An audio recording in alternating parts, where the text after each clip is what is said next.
Hi. Not long ago, economic sanctions that were imposed on the three junta states by ECOWAS took center stage in global news. These three states, namely Mali, Burkina Faso, and Niger, simultaneously announced an exit from the economic bloc. Although the economic sanctions have now been suspended, giving the citizens leverage to enjoy travel, commercials, and economic privileges, it appears the aforementioned states are no longer interested in a return to the bloc. Are we heading towards the dark days as an African continent? Do these junta states really count, or do they play any significant role in our entire political landscape? Are we better with or without them? What consequences may we face either with or without them? We as Africans React now shall engage in a casual and yet intellectual conversation on this current development and the repercussions that may accompany. Our panelists today, as usual, are Teresa King, a political pundit, singer, and writer, and Paul Hankney, an author, poet, LLM student in international law, and a political consultant. You are welcome to Africans React. My name is Olivia Quincy.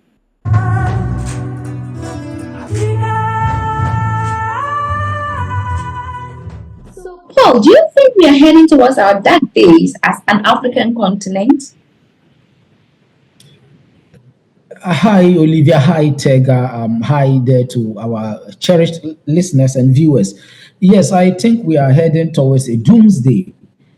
And I think the three junta states are those who are going to be hit hard by this doomsday scenario. The reason why I'm saying this is I've always emphasized on this that an exit by three states that have the lowest commercial power within the sub-Saharan region will play no vital role. It will not shake any of the big economies like Ghana and Nigeria, and then the Gambia, and a few others. You see, I rather see this exhibition of shenanigans by the junta states appalling and unfortunate. And if they have the welfare of their citizens at heart, they would take clue from what has just happened in Senegal. You see, they are all francophone states, West African states, facing the same predicaments. Senegal had the opportunity to stage a military coup if they wanted to, because even DS was even more dying because the president was trying to stage a constitutional coup. So this would have been yardstick to stage a military coup. You get that to counterattack what the president was doing, but they didn't do that. They utilized their judicial remedies, and in the end, the Constitutional Council of Senegal, they have it's called the Constitutional Council. That's also a version of their Supreme Court. So this Constitutional Council is made up of judges, senior judges, who come to sit down and then make decisions and decide on cases that are of national concern. So you see how the Constitutional Council came through this, and this will now also serve as caution to all those who have been thinking that the judicial system in Africa doesn't work, because you hear a lot of people, yeah, as for Africa, our judicial, those corrupt judges and what and what. No, the judicial system works. There are, certain principles. There are certain judges follow to arrive at decisions. So if you don't understand some of these things, you might think we live in a corrupt system, but that is not it. So basically, what I'm trying to say is it is bad news for the junta states, and if these three leaders are very conscious enough, they will take leave from Senegal.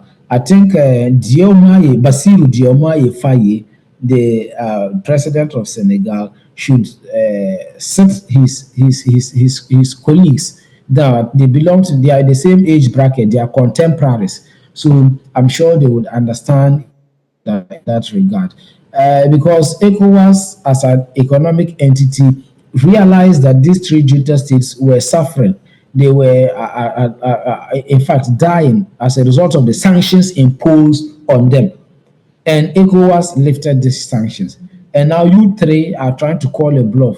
You are exhibiting shenanigans by saying that you don't even you want to exit the bloc and you want to form your own alliance. When your population is not even is nothing to write home about, with the greatest respect to their citizens, I'm talking facts. I'm not yes because anything that affects them affects Mali, that affects Niger, that affects Nigeria, Cameroon, Togo, also affects if there are certain sentiments feel wrong about and peeved and then leave it about, I think it's rightly so. I express same. So I think we are heading towards dark days if these three junta states do not sit down to reconcile their decision. Okay, thank you. And about Senegal, what impact does this election exert in the Senegal as a state and as Africa as a whole? Yes, a very, very sensitive question there, Olivia. You Okay. see, honestly, and this is me talking to myself, I do not actually see this, Senegal election outcome as exciting. I actually think it's even going to make them be on the same, position, if not worse. The only thing that comes with joy to me out of this whole election, and I'll explain why I don't see it to be anything that moves me. But let me start with at least in everything that, yeah, in every demerit, there's a merit. One, he's a young person. We are contemporaries. I mean, we belong to the same generation or particular caption when it comes to the age brackets. And then two, he's a man of two wives. You get that young man with two wives is good. It goes to at least buttress my advocacy for polygamy and for childbirth. That as young men and women we should be in the position to give birth to populate the earth so that others will also come and then enjoy the fruits. To enjoy nature, to see what the creator has done. But apart from that, I see to also be puppets serving their masters. And I will be very brief with this because when you take a chronological antecedent of how Basiru Diomaye Faye came into office as president, you will notice that is primarily by luck and then to serve the masters because he was actually associated with one Usman Sonko. So Usman Sonko is a political leader. Even in 2019, his party came third in the 2019 election when Macky Sall, the immediate outgoing president became. So Usman Sanko is actually a very, he's a political guru, okay, and prior to this election, somewhere in 2023, he was arrested. Usman Sanko.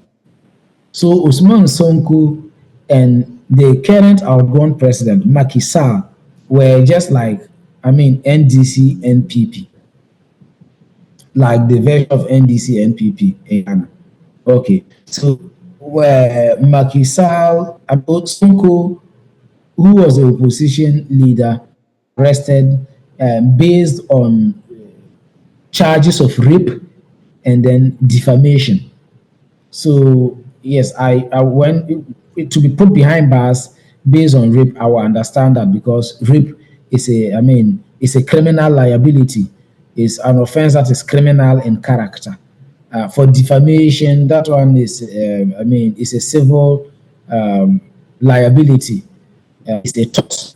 So mostly those ones, when you are found liable or when they sue you, they just sue you for, I mean, damages. Okay, damages, and then maybe to issue for you to issue a rejoinder and so on. So let's maintain the criminal charges. So he was put behind bars, and therefore he was disqualified from being a presidential candidate. Now Sonko's boy is Faye, who is the president. Macky Sall's boy is Amajuba, who lost. So you notice that though I mean Faye is young, um, he is charismatic, but he will be a puppet to their master Sonko. And you know what? Sonko, Osman Sonko has currently been, he has just been made prime minister by this fire. So, apart from the fact that the three junta states would take clue from what Senegal has done, because Senegal did not engage in a military coup, they utilized their judicial remedies. Apart from that, I don't actually see anything. I mean, anything, should I say, to be frenzied about, anything that will ignite us, anything that should, I mean, make us go berserk about the Senegal elections, Quincy. Okay, thank you very much, Paul. So I'll come to you, Tega. What's your take on what we just discussed or what I just had with Paul? Do you think these junta states really count, or do you think they play any significant role in our entire political landscape? These three states impute very little when it comes to economy in the Ecowas. When you look at it, it's just about 8%. There are some statistics that talk about 8%, some talk about 9%, and others give it to about 10% or say 12%. But let's say averagely 8%. That's what these three states account for in the Ecowas region. That's already something. It should tell you that how these states themselves have been. They have been poor nations, and that's exactly one of the reasons why they're very, very desperate. They are acting the way they acted. That's one of the reasons. We need to know that the reasons or the result of the ECOWAS is specifically an economic reason or an economic purpose. The purpose is for economic prosperity. So the questions we've been asking all this while is, are these three states really enjoying the economic largesse that they are supposed to enjoy in the ECOWAS if really they are to be in that bloc? And if they are not enjoying those economic benefits or gains or merits, what's the point being in the body in the first place? So so maybe they are thinking of having something that they can benefit from more. And I think they are taking a decision that is becoming very, very interesting to a lot of people, because not only is this their decision making a lot of sense to them, but it is also creating a platform for some kind of competition to come into the region, but also some kind of eye-opening, educating the whole of the African region. The whole of the African region has now been, the youths of the African region have been educated on toxic relationship between France and the African states, those former colonial African states that France had. So many people have been exposed to the realities, to the repugnant, I should not use the word repugnant, but if I'm using it, it's just to let you see, to give you an imagery of how the relationship was toxic. They are leaving these sub-regional bloc. It has very little impact. And my friend said, or my colleague says, they will suffer more if they leave the bloc. So let's see if that's going to be the truth. If that's going to be factual. If they leave, there is a possibility for competition to rise. And I like the cases or case scenarios of competition. because what's going to happen is that we will have two blocks in this sub-region. They will be having some kind of positive conflict. That's one of it. And also, they can be having bilateral relationships. Why not? These states not being part of ECOWAS does not in any way block them from having good relationships with the other states or with their neighboring states, like what I saw Nana Akufo-Addo going to visit Burkina Faso's president, having a courtesy visit to this young man. That was a good gesture. The continent is changing. And woe to those who don't think that they have to change with the new waves. Woe to those who do not realize that the world is changing, especially that Africa is changing and will never be the same again. The posture of France on the continent has to stop. It has to stop. It cannot continue like that. So it has been one of the reasons why this states finally, or this junta states finally decided to create an alliance to enable them to work together. I like the situation of competition. Let us have states in Africa or in the bloc, or states in this sub-region, that are being influenced by East, and then you have other states that are being influenced by the West. We cannot ignore the fact that we are being influenced. For now, we cannot ignore the fact that we are being influenced, and we cannot reject being influenced at this point in time, or being affiliates. We cannot ignore being affiliates of bigger powers, because they will protect us in one way or the other. Our relationship with them gives us a kind of strength, and this is very important. These states are not speaking in a position. They are not speaking in a position of weakness. What they are saying, they mean what they are saying, because they weren't benefiting a lot. We have seen already what they were benefiting. The trade that goes among the states is just about 3%. What they impute is just about 8%, when they should have been doing better than that. We should have been doing, but just 8%. You calculate what that means in a 750 billion GDP. So calculate that. Each of these states have averagely their GDPs per capita averagely is just $500.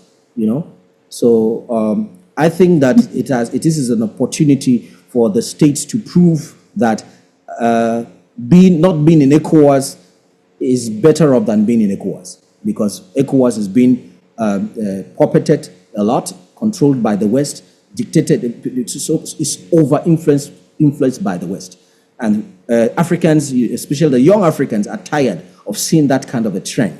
We have had a situation where, since independence in 1960, most of those nations had their independence in 1960. From that period, we had independence in 1960. We've not really had freedom, real freedom to decide on our destiny. So these nations are trying to do that at this point in time. Let's give them the benefit of the doubt. I think they will do a good job. The atmosphere that has been created by these three states, it's so wonderful, it's so good, it can really generate some kind of competition between the Western states and that's the Western international community, the Western states of the international community, and the Eastern states of the international community. We shouldn't live again in the world where everything is viewed with the eyes of capitalism, communism. I think that more and more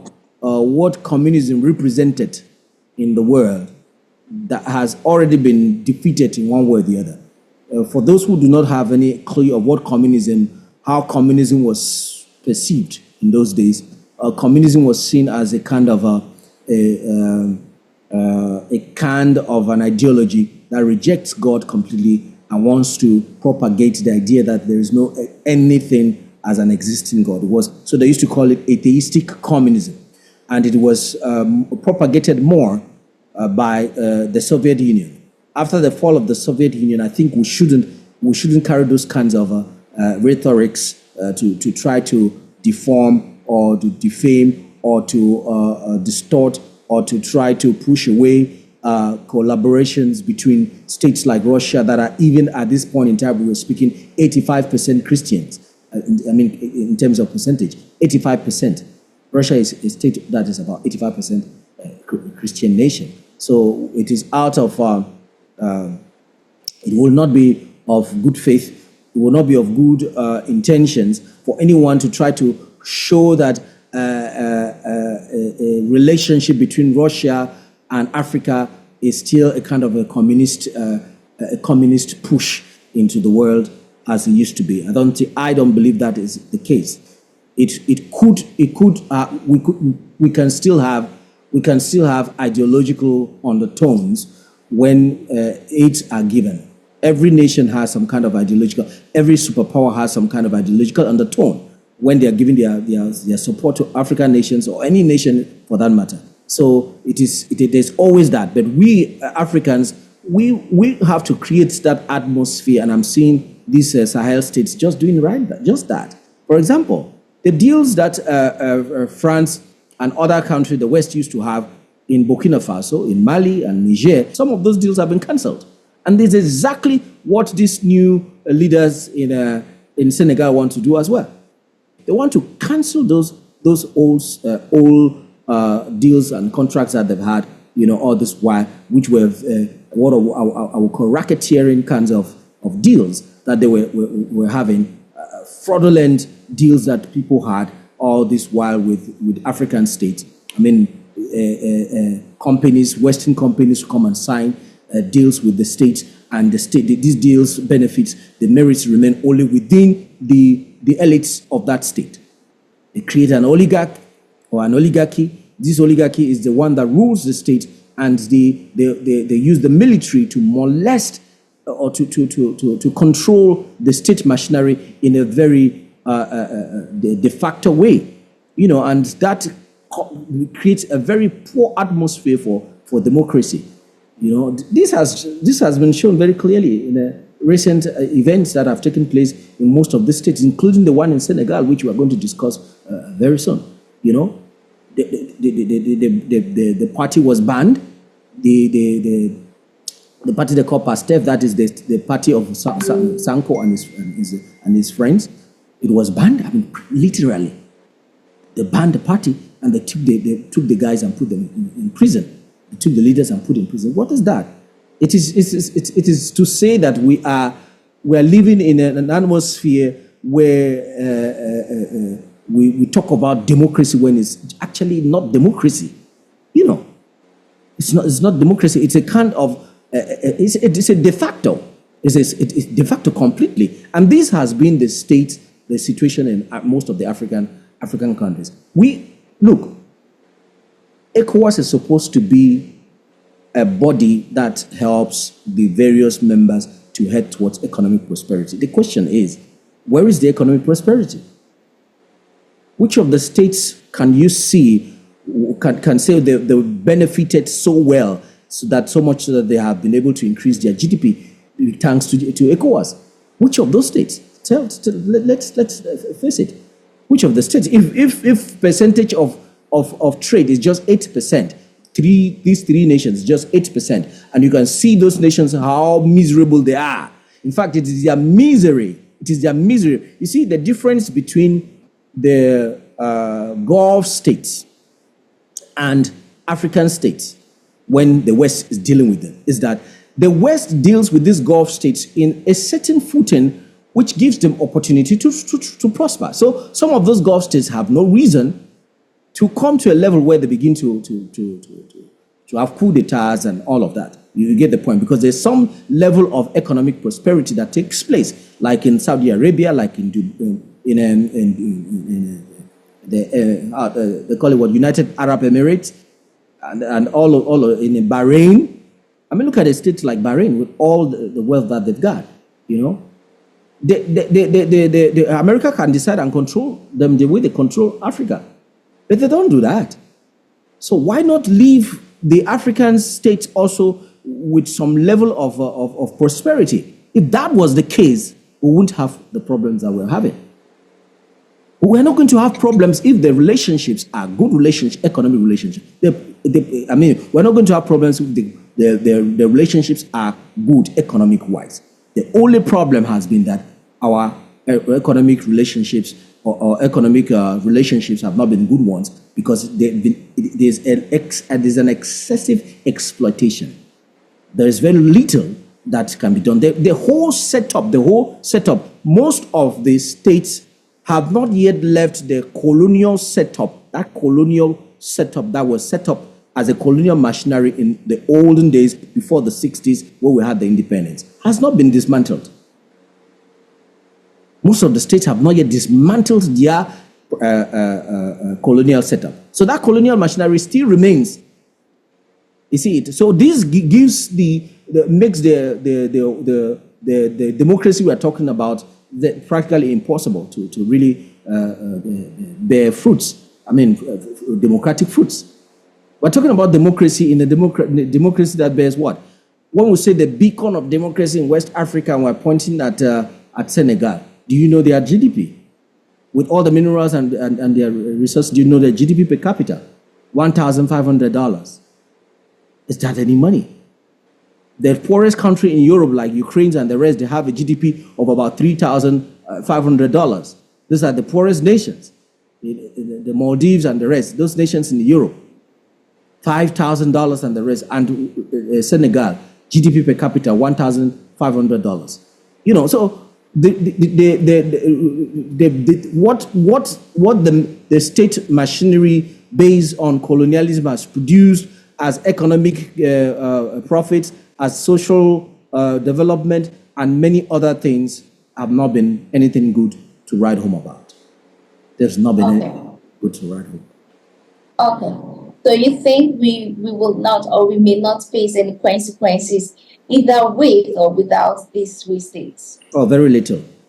Very okay. Like the states are working together. They've been working together for some time now, and they're also looking for other external powers to work with, like Russia coming in one way or the other. It is only giving them an opportunity to prosper.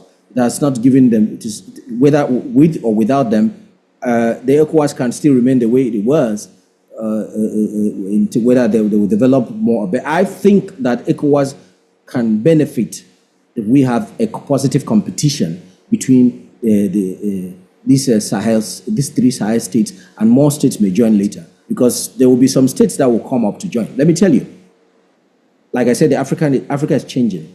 The next election in Benin is going to produce somebody who is more and more Pan-African.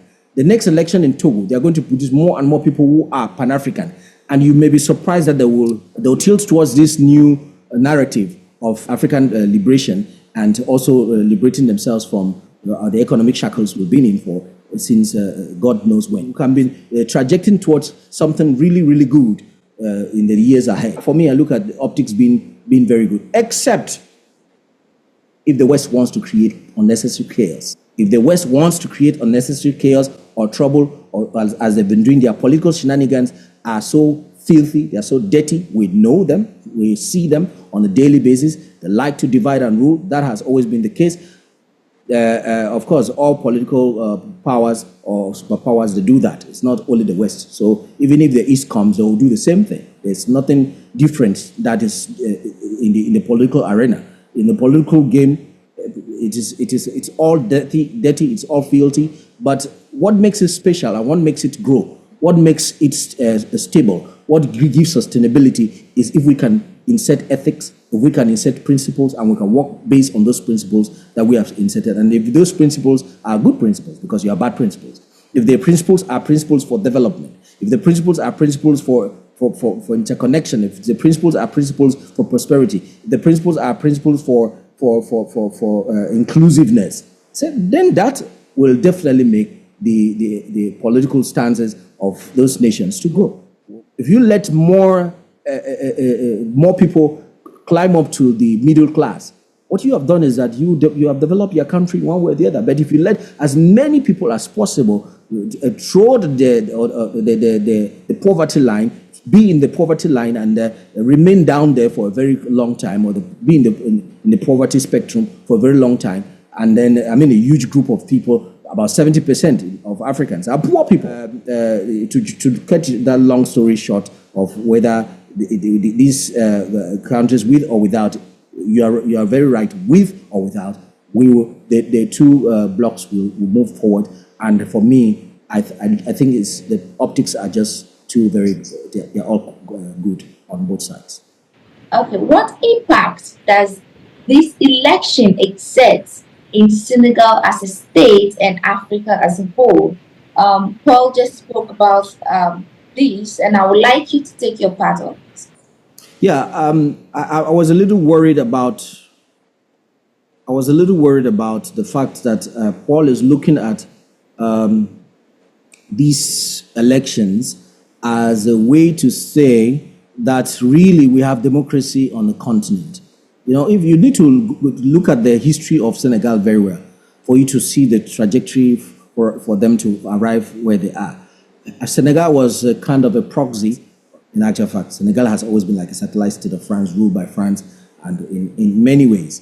The first president who came up in was 1960 was Leopold Sedar Senghor, who was a poet. He was a poet, and he made it in poetry, and most of his poems are also very popular. And he was one of those guys who started the movement they call Negritude, or he's one of those guys who participated in the expansion of the Negritude movement, which is basically a kind of Pan-African movement. It's a kind of Pan-African movement, but that was propagated more by those guys in the literary arena. This guy came up. I'm seeing a scenario, the same scenario with what is happening now in Senegal. So there was a guy called Mamadou Dia who was also just like you have Sonko and this young man now. There was a kind of dual leadership to two strong people, you know, and the president and the head of the council who became the vice president. They were friends before, but as time went on, they became enemies. Senghor decided to ban the various political parties in the nation, just like what has happened recently with Pastef of Sanko. After banning the political parties, he went on with time to remove this guy and even put this guy in prison. He said this guy was trying to organize a coup. I mean, Mamadou Dia was trying to organize a coup, and he put this guy in prison. They were together, virtually ruling the state together, you know. But he finally the duo could not work. I mean, this dual head could not work, and we are seeing this very kind of dual aspect again. It never works when it comes to leadership. Sanko has been the person behind the party. There was a case where he played what we call a whistleblower. The whistleblowing he blew here is what has given him the opportunity to become a leader today in that nation. A Canadian company, what is being done by the Western bodies all the time is that they come in and then they get the oligarchs to, you know, to know about some deals that are shady deals that are going on, and these oligarchs are going to be, you know, having some cash, some money that is going to be going into their accounts in one way or the other. And so this was just a particular case because when we say some of these things, it's like we have no proof of what we're saying. So what Sanko did is Sanko went in to do a research and wrote extensively. He was working with the tax. He was a tax inspector at that time. He wrote extensively about the corruption that was taking place in the state, especially pointing out specifically what he himself had witnessed as a tax inspector. That there was about $20 million that was siphoned out of the state's coffers. This was not given to the state. Rather, it was the oligarchs who were sharing this money. So he outlined all of that very well, and it was based on this that he really picked up the vim and exuberance of his political party, and then gradually became a very important personality. It has not taken long, and that's how Africa is moving forward. It won't take long. The things that we see, the next 4 years, 2024, 5, 6, 7, to around 2030,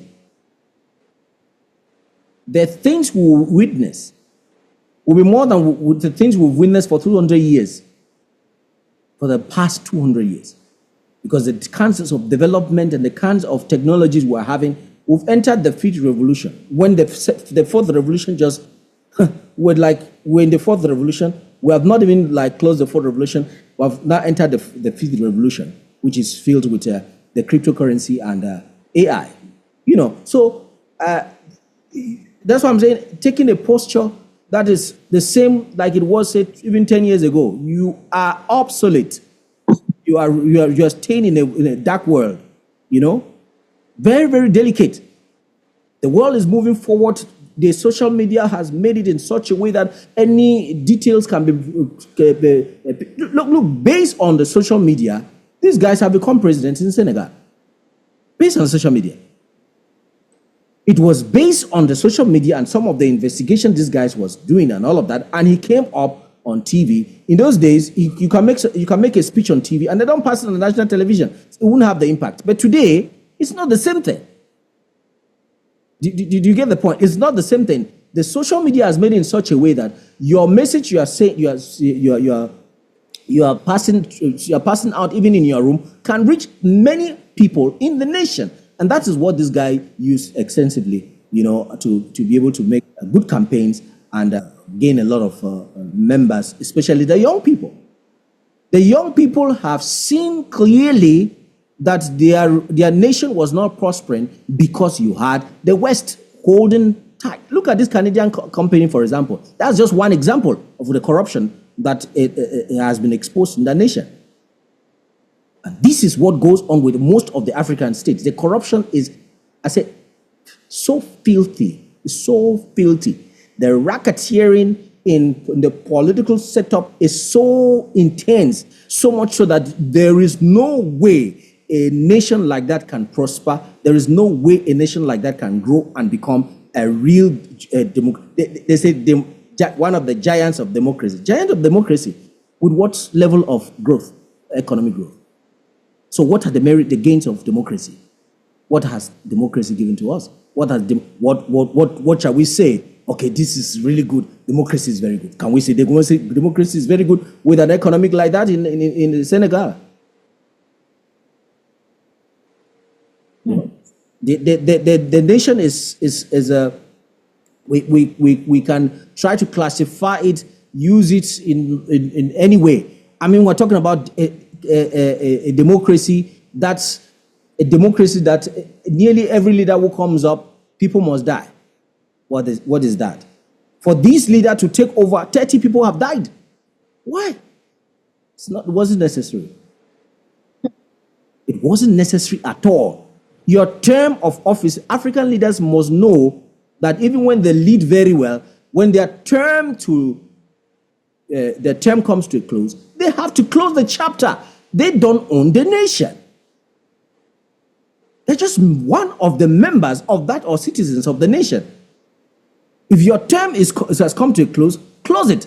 But they won't, would they? They won't. Why? Because there is an extraordinary power behind. There is an extraordinary puppet master behind who is telling you how you must carry on with activities. It's not about democracy.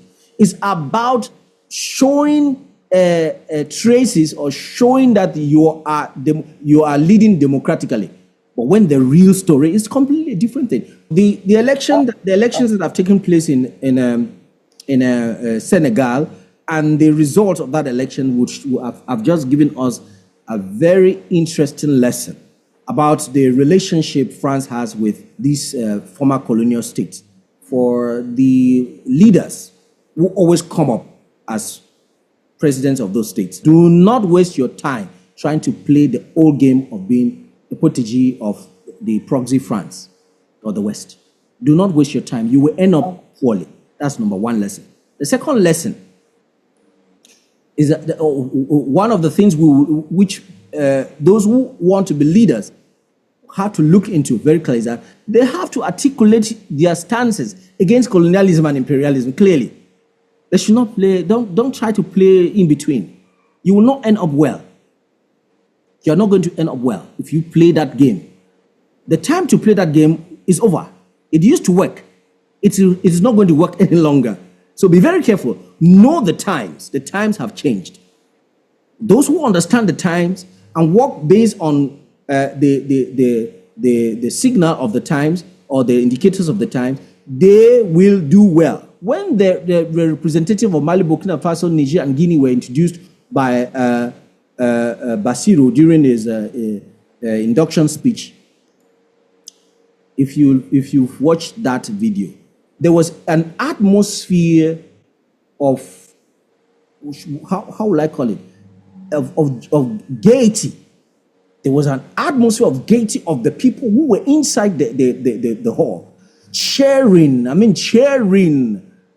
the coupist. How can you explain that? As he was trying to follow the standing protocols, he mentioned the president of Tinubu, president of Nigeria, he mentioned Nana Akufo-Addo, all those leaders who were there. Every time he mentioned them, you will hear nothing. No noise. Once he mentioned the president of Guinea, the applause. And I mean, you wouldn't believe it. Once he mentioned, the coupist. Once he mentioned the representatives of Mali, Burkina Faso, and Niger, come and see the cheering. Come and see the happiness in the hall. Sending a clear message to that leader himself. A very clear message of what the people want at this particular point in time. So that's why I'm saying we should not stay in the past. We should not live in the past. The African states, the former French colonies have suffered a lot. In fact, one of the speeches that made France to be terribly against Sanko, to make sure Sanko does not become the president, was the speech in which Sanko was making it very clear that if he becomes a leader, France must pack and leave. Because Senegal does not belong to France. Senegal does not belong to the West, neither does it belong to the East. It belongs to the Senegalese. Africa does not belong to France. He made it very clearly. He used the imagery of the knee on the neck. He used the imagery on the knee on the neck. You get the point. And said it's time for France to stop its immorality that it has perpetrated on the continent for such a very long time. He even said that all the other colonial masters have taken postures that are completely different from what France is taking. Although it is not completely true, because those colonial masters are still racketeering in deals using the European Union, and France being the head of the whole of that gang. So it is. Yeah, I'll call it a gang. That's what it is. French people themselves may not even know what is going on with their state. They don't know that you have these oligarchs, French oligarchs, who are perpetrating so much morality, corruption, and then trying to project to the West as though Africans are just good for nothing. So I think I've answered the question. What is the impact? The impact is that most of the African youths are seeing that it is possible. That's one thing. Most of the African youths are feeling that we've been fighting, we've been in a battle that was like a David and Goliath, but that battle has been won finally. When Francophones hear, I'm sorry to use the word Francophones, it's very, for me it's denigratory. When Francophones hear the word France-Afrique, what they hear is puppet installation. That's what they hear. What they hear is meddling in African politics. What they hear is oppressive currency, CFA. What they hear is French military base. What they hear is hypocrisy and double standards of highest order. What they hear is impunity in holding corrupt stances and trying to make evil good. What they hear is the ethnocentrism that is being provoked by France, one way or the other, to make sure that the African states, the African ethnic groups fight themselves and wars can be provoked. That's what they hear. That's what when you talk about France-Afrique. It is the rigging of elections. That's what they hear when you're talking about France-Afrique. It is misuse of their resources. That's what they hear when you talk about France-Afrique. You get what I'm talking about? And which state is the head of France-Afrique? Senegal. From Seda Senghor to Abdou Diouf to Abdoulaye Wade to Macky Sall, all of these leaders have been puppets. The puppeteering in France, in Senegal, is more than any other nation you can imagine. So they try to keep the nation in a kind of, because they strictly control the nation, they strictly, including with the military and everything. So they strictly control the nation. So when you don't see coups taking place there, when you don't see wars taking place there, is the macho way that they are held down with the knee on the neck. It is high time for France to lift its knee off our neck and put an end to this unjust oppression. So, Paul, what do you think about this new development impact on Vision 63? Yes, Quincy, you see, the Agenda 2063 is just about 39 years away. And this whole development that is happening in the African sub-region is very bad towards attaining Agenda 63 or Vision 2063. I tell you what, Tega made mention in his earlier submission that he wanted, he could toast to that mantra of competition, that at least if there's another block in ECOWAS, it will promote competition and foster development. You see, there are several blocks in Africa. We have COMSA, we have AMU, we have IC. Okay, so COMSA is Community of East and Southern African States. We have AMU. AMU is Arab Maghreb Union. We have IC or EAC, which is the East African Community. We have ICAS, that's Economic Community of Central African States. None of these blocks have you ever seen. Will you see that, a particular country is trying to disintegrate? In fact, it's in ECOWAS that Mauritania disintegrated in the early 2000s. But that was because Mauritania was the only Arab-speaking state, and that was justifiable enough. So if we are beginning to see, a breakup, when there are other blocks which I've just mentioned that haven't, encountered breakups, what are we thinking of, achieving as, an economic powerhouse or a Pan-African, continent by 63? Now, to sum it up with what has happened in Senegal, to relate these two happenings, the junta states and the Senegal elections to, the Agenda 2063, what I'll need to say is, Senegal is a young state, a population of about 18 million. They are not even yet up to 20 million. Attained independence in 1960, August 1960. So they are learning, they are coming up. You see, I actually watched the inaugural speech Tega made mention of. The inaugural speech Bashiru Faye gave out on his the day he was put on the seat. And then primarily he spoke about peace and national cohesion. He spoke about independent judiciary. He spoke about strengthening democracy. I think already it is prima facie that Senegal has an independent democracy, because he wouldn't have been president if their judiciary wasn't independent enough. I said there was this constitutional council that sat to, put things in place.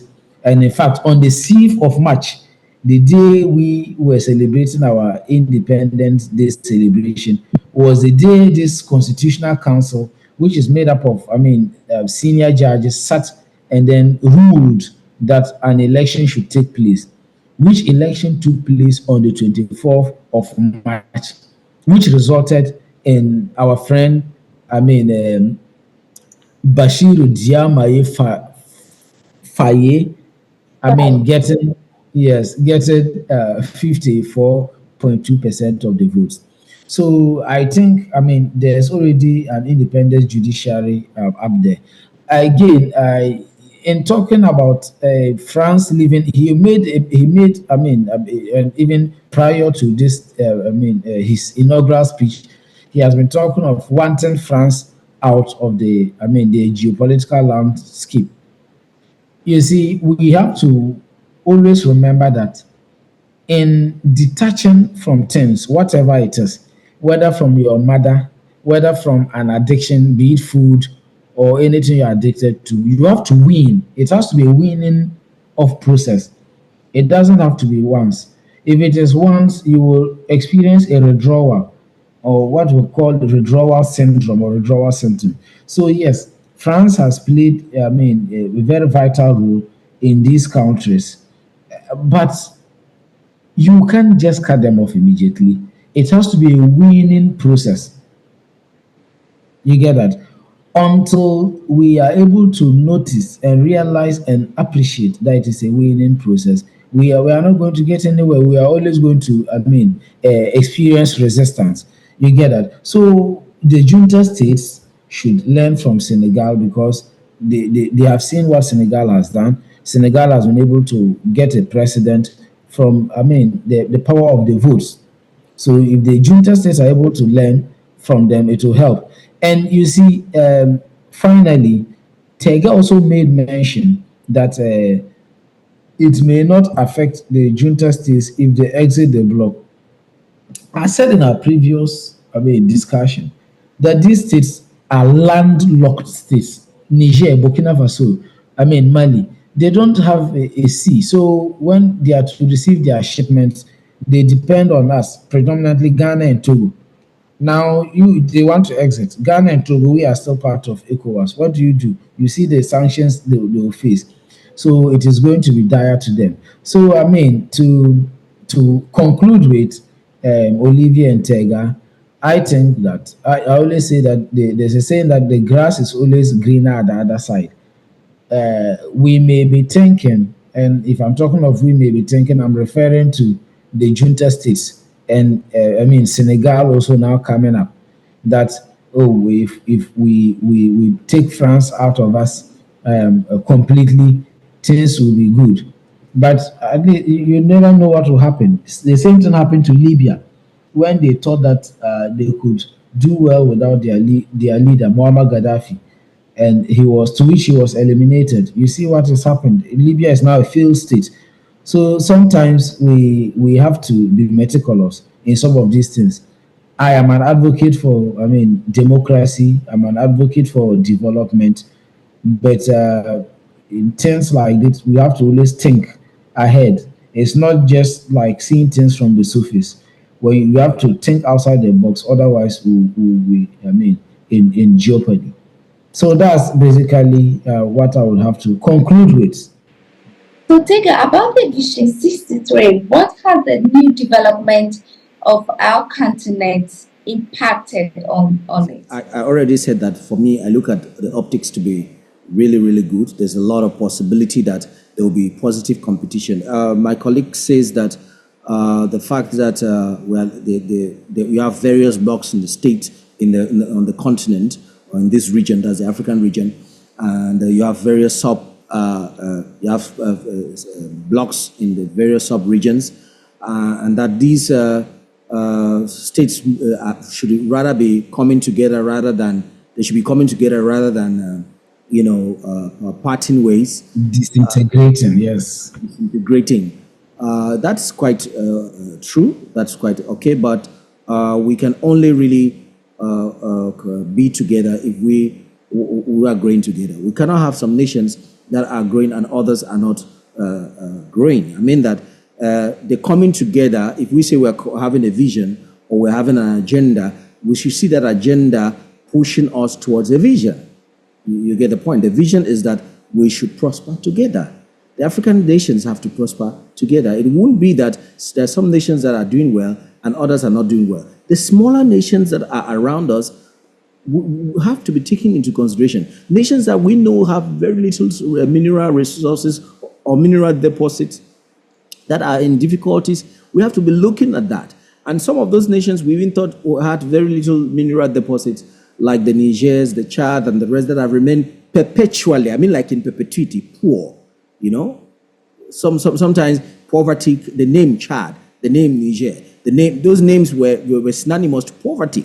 I mean, some of us who lived in our own countries who have definitely taken those nations to be those names to mean poverty. While these nations had a lot of resources, you know, a lot of resources that these nations. Just take the West African sub-region alone with its blocks, the Ecowas bloc per se, or for example, you will notice that these nations, all of the nations from Ghana to Ghana is number one in Africa when it comes to gold, production of gold, the mineral. That if we have, say, our currency, if we decide to have a currency like when they were saying they want to have an eco currency, we can peg that currency on gold and be able to really boost our economy. Ghana is number one in gold production recently. You know, South Africa used to be number one, but Ghana is like taking that lead. And then you have nations like Mali. That's also a very huge gold producer. You have Burkina Faso. You know, there is gold even in Senegal. Senegal has gold as well. They don't talk about it because you have a few people who are enjoying these resources. You know, recently they discovered petrol or oil. They discovered gas. You know, in this nation, they are just about to have good deals. You know, deals. So it's very timely. I mean, this new president coming up is very timely. And all of these new developments can have a big impact, a very huge impact to antedate or to hasten the pace of the continent to come together. We say Vision 63 because we want to unite by that time. We want the continent to be one, economic-wise and otherwise. But we can do that. We can do it before that time. Why not? We can do it before that time. If the atmosphere is a good atmosphere for us to get connected and really connect ourselves, well, we can do that. But the atmosphere presently is antagonistic because of what? The foreign influence. Because of the foreign influence. So one of the biggest threat to democracy on the continent, if you look at democracy, the way it's defined and the way it has to go, it's a very good concept, right? It's a very good concept. But the practical aspect of it, and we know that the Western machinery that has been set up for a long time cannot permit the continent of Africa to really have democracy. That's why we are some of us are beginning to see it very clearly. Take an example of what has happened in Senegal presently. It is the coalition of even some parties that made these guys or this particular party to win, or Basiru Diomaye Faye to win these elections. You know, it's because of coalition. So which means that even if PASTEF has an agenda, they must always consult their coalition before they will be able to take some certain decisions. Some of the things which they will want to do, they will not do them. They will not be able to do them. Why? They can't exercise authority like how these other states, these junta states will exercise authority. And therefore, if these junta states will have good plan and work very well, and are really united and moving forward in a collaborative way, there's a possibility to fasten the pace of their own development more than nations that think are democratic. Why? Because you have to consult. And sometimes what happens, and this is what has been happening all this while, the truth of the matter is that the colonial masters, or the former colonial masters, hold them based on what? On the democratic principles themselves. That's why they take a particular side. They always will sponsor and always will support the opposition, because they know that with the opposition, they were able to derail your plan for a sustainable growth or sustainable development, for the vision to hold its roots. If you have a vision, that vision cannot hold its roots well, because after 4 years, a new person comes up, and the person can start all over again. There is not like a kind of program that we say an 11-year program, which each of the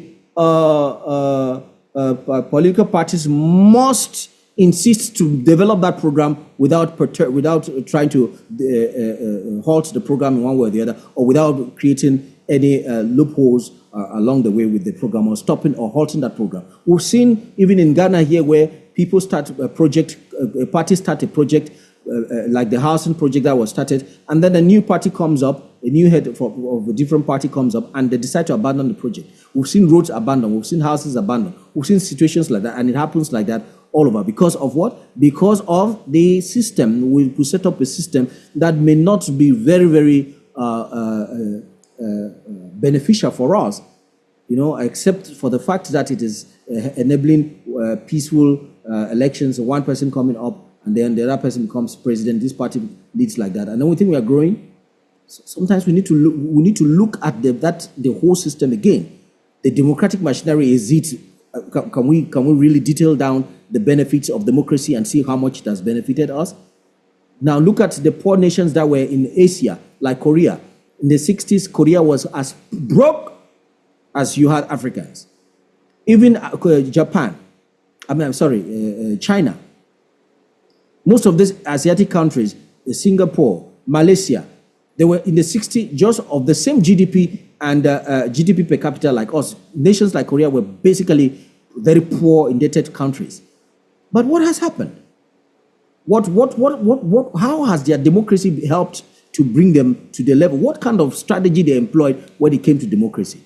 So we have to look at it. We have to study those democracies. What made them grow? What made Singapore to grow? Was it because you had a guy who came up, a certain pack who came up in Korea, held the nation as a strong man for some time before let the rail of democracy to flow? We had another guy in Singapore who came, Lee Kuan Yew, who came up and also held the nation for some time, and then they led the democracy to flow. The system of China is a very interesting system where they leave a strong man to come up for 10 years. And then after that strong man comes up, they change the strong man, a new strong man comes up again. Like that. So they don't go in trying to be fighting every year, every 4 years. They are fighting to have a new leader or do new elections. During this period, they are spending huge amounts of monies to do elections. I mean, hundreds of thousands of dollars and hundreds of millions of dollars to carry on elections and killing people. This election that just took place in Senegal, look at the number of people that it killed. It wasn't necessary if we set up the machinery very well. But as we're saying, the African continent can move faster towards its unity and realize the Agenda 63 in a faster pace more than ever. If we look at certain things, very important things, and one of those important things are the way the West or the superpowers influence the continent, the way they influence the state machinery. It has to change. If that changes, I think it will give the Africans some level of independence to build up, to leverage on their culture, to build up their politics.